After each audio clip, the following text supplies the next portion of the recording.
तो hello guys, आज है हमारा 100 डेज ऑफ कोड का डे 2। तो आज हम कवर करेंगे बुक में से टॉपिक्स जो कि हमने कल कवर करे थे। तो ये हम कवर इसलिए कर रहे हैं ताकि आपकी थ्योरी और अगर आपके जो सेमेस्टर एग्ज़ाम्स या फिर स्कूल में एग्ज़ाम्स होते हैं तो उसमें आपको पता हो कि क्या लिखना है, कैसे लिखना है। ओके, तो पाइथन जो प्रोग्रामिंग लैंग्वेज है वो डेवलप करी गई थी गुइडो वान रोसम के द्वारा अर्ली 1990s में। Has become a very popular programming language among beginners as well as developers. ये बिगनर्स के और डेवलपर्स दोनों में ही एक बहुत ही ज़्यादा पॉपुलर प्रोग्रामिंग लैंग्वेज है। तो सबसे पहला कॉन्सेप्ट आता है, what are tokens in Python. The smallest individual unit in a program is known as token और a lexical unit. Python has following tokens. Python में 5 टाइप के टोकन्स होते हैं। पहला होता है हमारा कीवर्ड, दूसरा आइडेंटिफायर्स, तीसरा लिटरल्स, चौथा ऑपरेटर, पांचवा पंक्चुएटर्स। अगर हम एक सैम्पल पाइथन प्रोग्राम की बात करें, हमारा ये एक प्रोग्राम है, इसको मैं अलग से लिख देता हूँ। For A1 in range of 1,10 if A mod 2 equals to 0 print A1। यहाँ पे A1 आएगा, ये प्रिंटिंग मिस्टेक है, प्रिंट A1। ओके, तो यहाँ पे जो हमारा फॉर हो गया, या हमारा इन हो गया, या हमारा इफ़ हो गया, ये रिजर्व्ड कीवर्ड्स होते हैं। इनको हम क्या कहते हैं? रिजर्व्ड वर्ड्स या फिर कीवर्ड्स। ये जो वर्ड्स होते हैं ये हम एज अ वेरिएबल नेम कभी यूज़ नहीं कर सकते पाइथन में। तो ये हो गए कीवर्ड्स। जो A1 है, या हम बात कर लें यहाँ पे भी A1 की, ये जो हमारे अलग से, मतलब अगर हम एक नाम जो पाइथन में रिजर्व नहीं है उसको हम कहते हैं आइडेंटिफायर्स। अब जो आइडेंटिफायर्स है वो यूज़ होते हैं किसी चीज़ को, किसी वेरिएबल को आइडेंटिफाई करने के लिए, इसलिए इनका नाम होता है आइडेंटिफायर्स। तीसरा हमारा आता है ये कॉमा हो गया, या ये कॉलन हो गया, या यहाँ पे ये कॉलन हो गया। इनको हम कहते हैं पंक्चुएटर्स। नॉर्मल जैसे इंग्लिश में भी पंक्चुएशन होती है वैसे यहाँ पे होते हैं पंक्चुएटर्स। अब ये यहाँ पे परसेंटेज का, ये हम बात करेंगे परसेंटेज साइन किस चीज़ का होता है। ये जो यहाँ पे परसेंटेज है और यहाँ पे हमारा इक्वल्स टू, ये होते हैं ऑपरेटर्स। और अगर हम वैल्यूज़ की बात करें, जैसे यहाँ पे 1 हो गया, 10 हो गया, यहाँ पे 0 हो गया, ये होते हैं हमारे लिटरल्स। तो 5 टाइप के टोकन्स होते हैं, इनको रिवाइज कर लेते हैं एक बार। जैसे फॉर है, इन है, या इफ़ है, ये जो रिजर्व्ड वर्ड्स होते हैं इनको बोलते हैं कीवर्ड्स। ये A1 हो गया, यहाँ पे A1 हो गया, इनको बोलते हैं आइडेंटिफायर्स। यहाँ पे हमारा कॉलन हो गया, कोमा हो गया, और यहाँ पे भी कॉलन हो गया, इनको बोलते हैं हम लिटरल्स, सॉरी पंक्चुएटर्स। और जो एग्जैक्ट वैल्यूज है लाइक 10, 1, 0, इनको हम बोलते हैं लिटरल्स। ठीक है, अब कीवर्ड्स की अगर हम बात करें, keywords are predefined words with special meaning to the language compiler और इंटरप्रेटर। लैंग्वेज कंपाइलर और इंटरप्रेटर इनको किस तरीके से लेता है, ये प्री डिफाइंड वर्ड्स होते हैं, उनको कहते हैं keywords. These are reserved for special purpose and must not be used as normal identifier names. Normal identifier या variable names में हम इनको यूज़ नहीं कर सकते। A keyword is a word having special meaning reserved by programming language. Python programming contains the following keywords.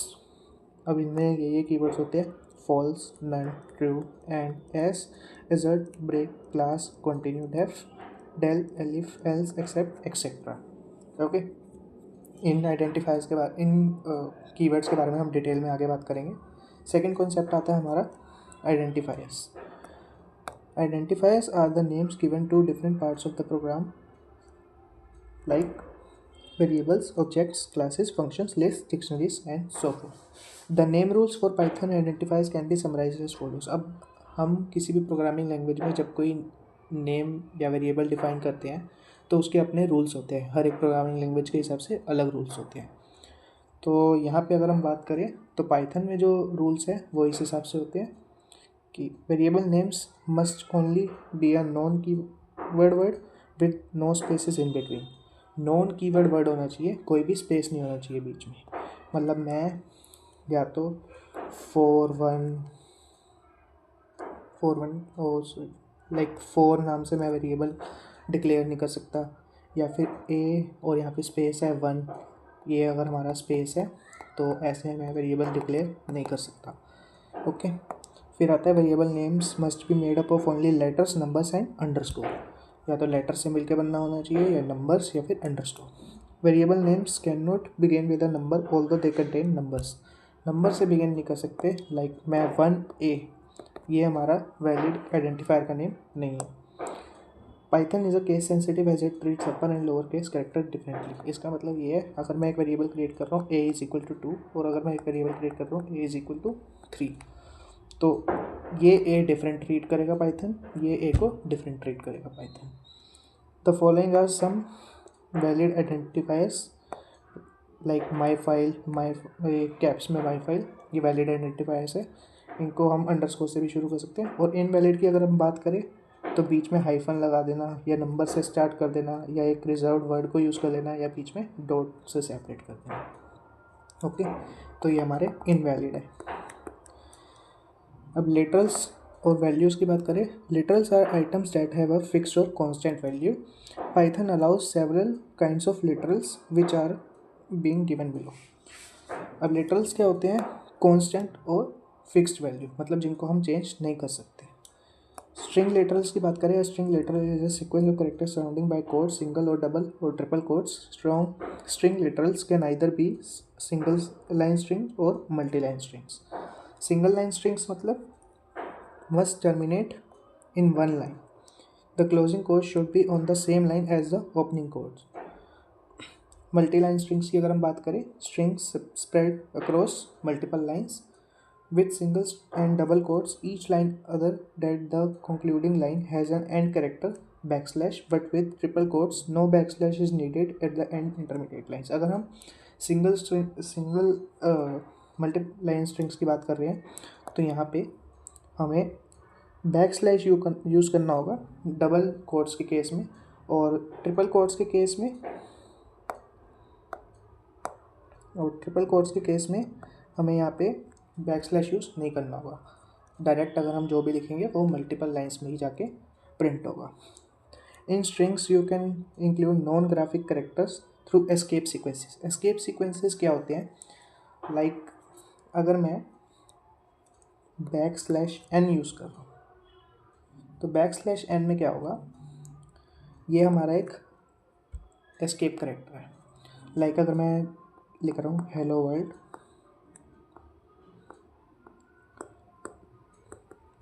Backslash n, तो ये new line character होगा, ये पाइथन प्रिंट नहीं करेगा। अगर हमें इसे प्रिंट कराना है तो हम यहाँ पे एस्केप सीक्वेंसेस का यूज़ कर सकते हैं। न्यूमेरिक लिटरल्स हमारे numerical literals are numeric values, and these can be one of the following types. Int, often called as just as integers or ints, are positive or negative or whole numbers with no decimal point. इसमें कोई decimal point नहीं होता। अब decimal form में अगर हमें integers को लिखना है तो हम an integer begin with digits, example 1 2 3 4 4 1 0 0, ये decimal form है, मतलब point नहीं है but decimal form है। octal form में an integer begin with 0 followed by letter O, 0 0 3 5 0 0 7 7 etc.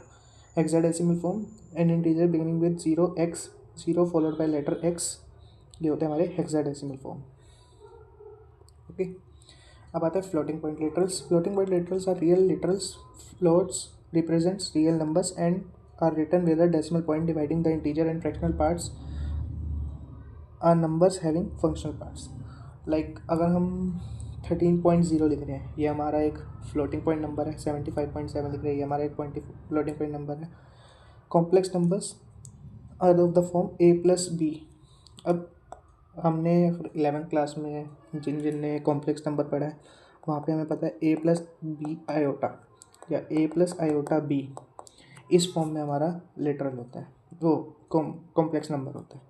But Python में हमें कॉम्प्लेक्स नंबर बनाने के लिए कैप्स में j या स्मॉल j यूज़ करना होता है, i यूज़ नहीं कर सकते इमेजिनरी नंबर को दिखाने के लिए।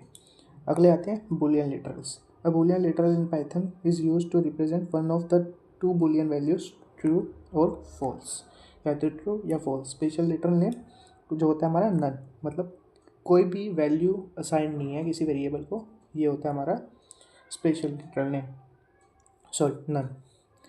अगला आता है operators. Operators are tokens that trigger some computation और action when applied to variables and other objects in an expression. Operators हमारे कोई भी दो वेरिएबल्स के बीच या फिर कोई भी नंबर ऑफ वैल्यूज़ के बीच ऑपरेशंस परफॉर्म करते हैं. Punctuators are symbols that are used in programming languages to organize sentence structures and indicate the and emphasis on of expression statements and program structure. पंक्चुएटर्स हमें बताता है कि कहाँ एक लाइन या तो एंड हो रही है या किस लाइन के बीच में अगर कोई पंक्चुएटर है उसका मतलब क्या है, इस तरीके से. ओके, अब वेरिएबल्स की हमने कल बात करी थी, वेरिएबल्स एंड असाइनमेंट्स की बात करते हैं. Variables represent labelled storage locations whose values can be manipulated during program run. और यहाँ पे एक बात गौर करने की है, लेबल्ड स्टोरेज लोकेशंस मतलब डायरेक्ट वैल्यू को स्टोर नहीं कर रहा, जहाँ पे वो लोकेटेड है उसको उसकी लोकेशन को स्टोर कर रहा है. In Python to create a variable just assign to its name the value of appropriate type. अगर हमें अगर हमें ए नाम से एक वेरिएबल स्टोर करना है और हम चाहते हैं इसमें कोई वैल्यू हमारी स्टोर हो, तो उसमें सिर्फ एक वैल्यू को असाइन कर दो. ओके, अब लाइक यहाँ पे स्टूडेंट इक्वल्स टू जैकब है, तो जैकब जो वैल्यू है वो जाके स्टूडेंट में असाइन होगी. एज इक्वल्स टू 16 में 16 वैल्यू जाके एज में असाइन होगी. Python will internally create labels referring to the values as shown below. अब ये जो यहाँ पे हमारा जैकब स्टोर हुआ है, मान लेते हैं इसका हमारा मेमोरी एड्रेस है 100, 16 का है 104, तो 100 जो एड्रेस है वो जाके स्टोर हो रहा है स्टूडेंट में और 104 स्टोर हो रहा है एज में. डायनेमिक टाइपिंग की बात करते हैं. In Python as you have learned a variable is defined by assigning to its some value of a particular type such as numeric string for instance after the statement. Like हम यहाँ पे बात करते हैं x इक्वल्स टू 10, तो 10 जो हमारी value है उसका जो मेमोरी एड्रेस है वो जाके असाइन हो गया x में. अब यहाँ पे हम यहाँ पे लिखे Python if you reassign a value of some other type to variable x, Python will not complain. Like अगर हम x इक्वल्स टू 10 लिख रहे हैं, x में फिर आगे जाके हम कोई और वैल्यू असाइन कर देते हैं तो पाइथन एरर रेज नहीं करेगा. ओके, तो अगर हम यहाँ पे प्रिंट x, पहले हमने 10 असाइन करी फिर प्रिंट x करेंगे या हेलो वर्ल्ड असाइन कर दिया सेम वेरिएबल नेम को, तो वो हमारा दोनों में प्रिंट करके देगा, कोई भी एरर नहीं शो करेगा. अब यहाँ पे अगर हम डायग्राम के थ्रू बात करें तो पहले हमने x इक्वल्स टू 10 करा, तो 10 की जो मेमोरी लोकेशन है वो जाके स्टोर हो गई x में. फिर अगर हमने हेलो वर्ल्ड पे करा तो 10 से कट होके अब हेलो वर्ल्ड की जो मेमोरी लोकेशन है वो जाके स्टोर हो गई x में. अब डायनेमिक टाइपिंग और स्टैटिक टाइपिंग के बीच के डिफरेंस को हम कल कंटिन्यू करेंगे. आज के लिए बस इतना ही, और बाकी न्यू वीडियोस के लिए हमारे चैनल को सब्सक्राइब कीजिए, इस वीडियो को लाइक कीजिए और शेयर कीजिए. Thank you.